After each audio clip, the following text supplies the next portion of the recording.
கன்னட சினிமாவில் 1992ஆம் ஆண்டு ராஜாதி ராஜா என்ற திரைப்படத்தின் மூலம் நடிக்கத் தொடங்கியவர்தான் நடிகை சௌந்தர்யா.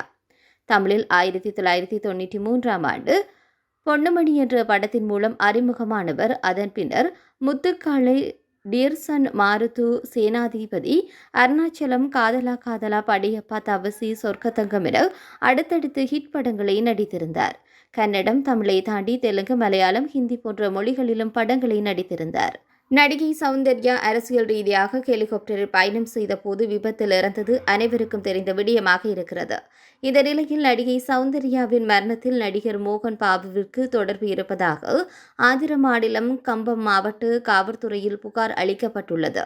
20 ஆண்டுகளுக்கு பின்னர் இந்த புகார் வந்துள்ள நிலையில் பெரும் பரபரப்பை ஏற்படுத்தியுள்ளது. ஆனால் நடிகை சௌந்தர்யாவின் கணவர் ரகு அறிக்கை ஒன்றை வெளியிட்டிருக்கின்றார். மறைந்து என் மனைவியிடமிருந்து சட்டத்திற்கு புறம்பாக எந்தவொரு சொத்தையும் மோகன் பாபு வாங்கவில்லை என்றும், கடந்த 25 வருடங்களாக மோகன் பாபுவிற்கும் எங்கள் குடும்பத்தை தெரியும், நல்ல உறவை பகிர்ந்து வருகின்றோம் என கூறியிருக்கின்றார்.